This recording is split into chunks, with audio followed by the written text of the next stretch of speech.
Hi, everybody, and welcome to the Coach Paul Tortorella Show. Jack Benedict here as we talk Crimson Hawks football. What a game we talk about, 45-42. Slippery Rock hangs on, defeats IUP before just loads of people in a big game and many more big games to follow. Coach, let's talk about the slow start. I mean, it was something that you hope never happens. And as a coach, do you have like coach's intuition too, that maybe you can tell sometime how a team is going to react, or you just, like the rest of us, never know? No, you never know. I've been around pregame warm-ups where you thought, wow, we're really ready to play, and go out and play bad in the first quarter, and pregame warm-ups where you're scared to death. I could go back a long time ago when I was coaching at another place that the pregame warm-up was so bad the head coach wanted to leave, and we went out and played a great game.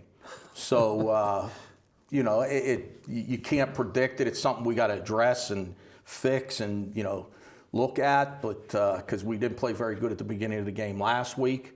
Obviously not anywhere near like this week. So, you know, it was a difference. That's why we lost the game. The first 25 minutes of the game, we were behind 31-7. And, you know, after that, we outscored them 35-14. But when you're playing somebody good on the road, it's hard to come back from 24 points down. Yeah. Well, you know, when you look, as you mentioned, the 31-7, the touchdown that you get before the half makes it 31-14, and I think even Coach Lutz had mentioned, he said, that put a little bit of a fear into us because we knew that you guys were going to come out in the second half. So that had to make you feel pretty good going into halftime. Well, there was 5 minutes to go in the first half. You know, we were on the phones and talking with our offensive coaches. I said, look, let's put a drive together, score here before the half, and then we're going to get the ball to start the second half.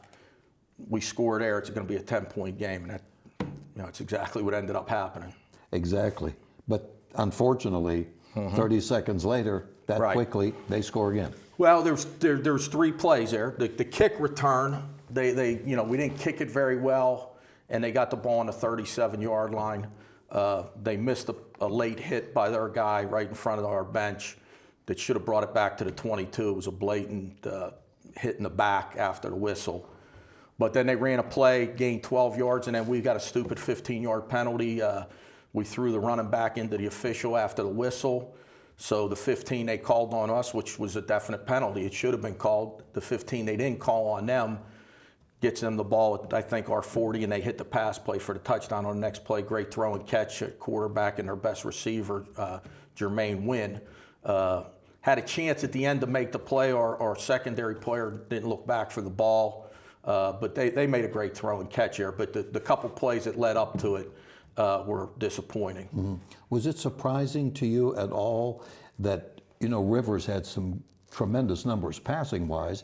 You also knew that he was the leading rusher, but it was more of him rushing than it was passing. Right, and really, to be honest with you, you know, if you'd have told me you're going to give up 180 yards passing on Saturday, I would have taken that in a heartbeat, and that's what we gave up passing, but we didn't, you know, and it was no reason to happen. You know, we were playing the pass, but, you know, we were in good shape in the run game with, you know, the defenses we were playing. We didn't execute. I mean, the game, we got hurt by their running back rushing for 120 yards and their quarterback running the ball in their zone read game. We were worried about him running the ball off of his quarterback draws like last year. We played that great. We played the pass pretty good. We played the quarterback draw game great. The two areas that we thought we would be fine in were the running back runs, and they only really added one new run, and the zone read with the quarterback, and that's really defensively what was our downfall. Yeah, exactly. Well, you know, credit to your team too, because this could have been, if it was a high school rule, you might have, when you looked at it in the beginning, a mercy rule, second half. Sure. So you're down by only 3 points with like 8.5 minutes to go. You get to within 3, 38-35, and here we go. We got a ball game here. Right. Well, I remember going there about 6 years ago. We were in the same situation, 5 minutes to go in the second quarter, down 21 points, and we just packed it in and got beat by 35 points there, okay? We did a great job coming back, showed a lot of resiliency, you know, in an adverse condition. But really, when you look at the second half late in the game, the two series that, you know, probably killed us were on offense. After we had an interception, 1st and 10 on their 25, we didn't make a first down and we missed a field goal. That would have cut it to a one-score game. And the last series of the game when Slippery Rock had the ball, you know, in my mind and in our mind, we were going to score again if we got the ball on offense. We had to get a stop. We had 3 scenarios, 3 different situations on 3rd down where we should have had them stopped. We didn't play a coverage very well, and they got a 1st down that they really shouldn't have. And then, you know, we didn't tackle the quarterback. We were free on both calls. The 3rd down call, they had a screen play called. We had a blitz on, and our linebacker did a great job taking the screen away. And we had the quarterback, you know, 3 times. We didn't get him down, and he eventually got tired of running around. And I think he threw the ball because he was so tired of running it. And their guy made a great catch on their sideline because it's hard to cover guys forever. We're in man coverage. Yeah. The thing that they did a good job of, I looked, they didn't have anybody downfield. Usually when you have a screen called and it gets aborted and you end up throwing the ball down the field, your linemen are downfield because they're blocking for the screen. Mm-hmm. They did a good job. They didn't have anybody downfield. He ran around, extended the play, and then, you know, when you have 3 chances to get off the field on 3rd down and you don't, it's going to come back and bite you. The thing that was working in our favor is even on the last 3rd down chance, if we would have stopped them, the timing on the clock was in our favor. We were going to get the ball with about 4.5 minutes to go. We would have had to drive the length of the field, but I was confident we were going to do that. Mm-hmm. And it wouldn't have left them much time if we did take the lead for the first time. So it was kind of working out in our favor. We didn't get the stop there on the last 3rd down. And, you know, we did go down and score, but we just ran out of time. And, you know, we tried to save 1 timeout for if we got the onside kick. And probably I should have probably called a timeout after the catch either by Watts or Dom. But I didn't think it was going to take 12 seconds usually it takes 4 seconds to kill the clock. Mm-hmm. And, you know, they did not run the clock properly. They didn't, you know, the chains weren't even set up. They stopped the clock on the 1st down, mm-hmm. but they restarted the clock before the chains were even set up. So we lost probably 14 seconds on both of those plays. And that's a big that we shouldn't have lost. Yeah, so there should have been, even without calling a timeout, there should have been 23 seconds left. If we get the onside, we got a chance to kick a field goal and send it into overtime. You know, that was another situation that we had going. We didn't have to score a touchdown mm-hmm. to extend the game. We lost 14 seconds on both kill plays that we shouldn't have lost because they started the clock without the chains being set. So usually a kill play costs you about 4 seconds. You make the 1st down, they stop the clock. As soon as they start it again, you get the ball and you kill it, and it's 4 seconds. Well, 2 4-second kills should be 8 seconds. It took 22 seconds, so we lost 14 seconds on it. If we'd have known that, we'd have definitely called a timeout on the first one. Mm-hmm. Yeah, those are precious seconds, there's no question. Well, I think you brought it up. You couldn't stop the run, which was kind of surprising. Right. We thought, you know, going in that Snorway had a good game. He had his best game ever. And so we get down to basics, don't we, when we talk football. Stop the run. Yeah, and it wasn't, you know, we were, you know, strategy-wise, we had enough numbers for the run game. Mm-hmm. You know, obviously we're concerned about their pass game, but we strategically, defensively, had enough numbers to stop the run game. We just didn't play very well in the run game. Even in our run blitzes, we made a lot of mistakes. But it wasn't a numbers situation where we just didn't have enough guys there because we were playing the pass. I mean, we had enough guys in the box to stop the run. We just didn't do it. You know, we didn't play it very well. They blocked us. They ran the ball well. We had a couple, you know, on the zone read. We blew 2 assignments. The end was supposed to have the quarterback, and both times he took the running back.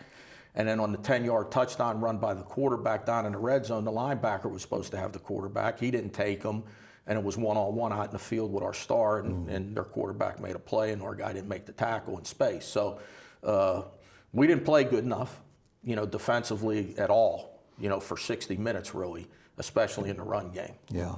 You know, we could, I've got to bring up about penalties, so many of them. And I think Coach Lutz said the same thing about, you know, the 2 teams are probably as good as anybody in the country, IUP and Slippery Rock. But it wasn't that the officials, and it's not landing on them, but it's not that they were for one team or the other. It was just one after another. There was no flow to the game. Well, how difficult is that? You know, I could probably get in trouble for saying this, but I went home Saturday night and watched the Division I football game on TV, and there were about 10 situations where if that what happened, what I saw on TV, would have definitely been a flag in our conference, and there's no flag. No flag.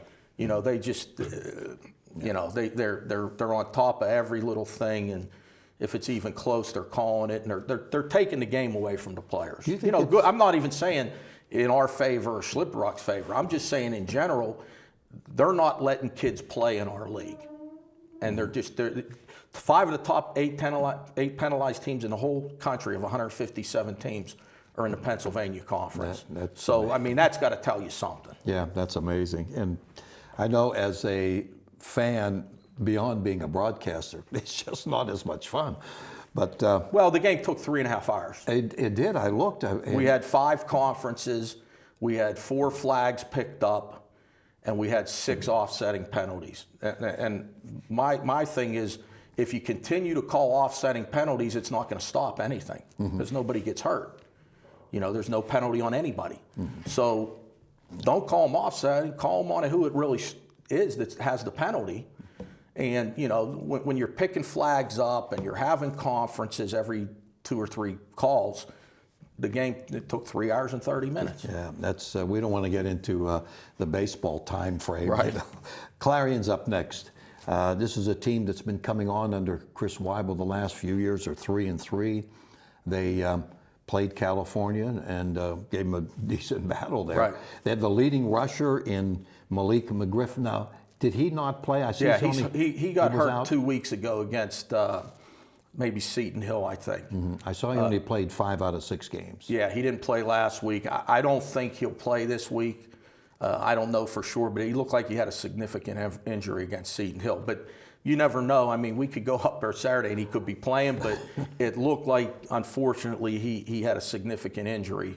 And he's a big part of their offense. But you know what, Jack? If we continue to play the way we played last week and the way we did in the first half against California, it's not going to matter. We're going to get beat. And Clarion's not a really good place to play. We've had, you go back with a lot of years too, and a lot of games, snow games and everything else that's up there. And they, you know, they're going to play their best against you, that's for sure. So it's got to be a good week of practice for you here.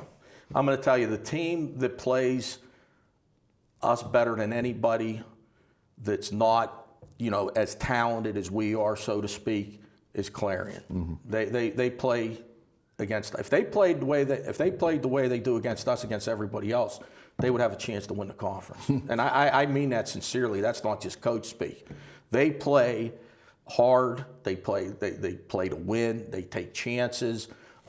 They don't hold anything back. Their kids are excited. They're confident they can beat us. And I think he does a great job with his program. Well, he was a great player at the time, and he's really done. Jeff Clemens is a veteran quarterback, too. Right. He had a good game against Cal. Yeah, he's been playing. I mean, he's a 4-year player. You know, they play really hard on defense, very aggressive. You know, offensively, they do some things that if you're not on top of your assignments, you know, like we were last year in the first half, you know, we're down 20-0, and we're just not playing very good. And they're playing real well, and they cause some problems for your defense with their scheme. And if you're not on top of your assignments on defense, you're going to have a long day. Just in closing, what an atmosphere it was at Slippery Rock. At least 10,000 fans. While I was doing the game, their SID came over and he showed me his phone. He said, "Take a look at what's out in the parking lot."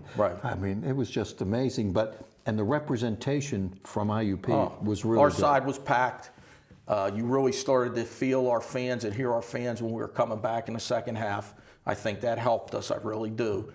You could really hear them when we got it to 38-35. And we looked like we were kind of taking the game over. That's why I was confident that if we got a stop, we were going to win the game. But we had a great turnout of people coming up from Indiana. You know, it's kind of like at home when we have 4,000 and I say, well, there's at least 6,000 here.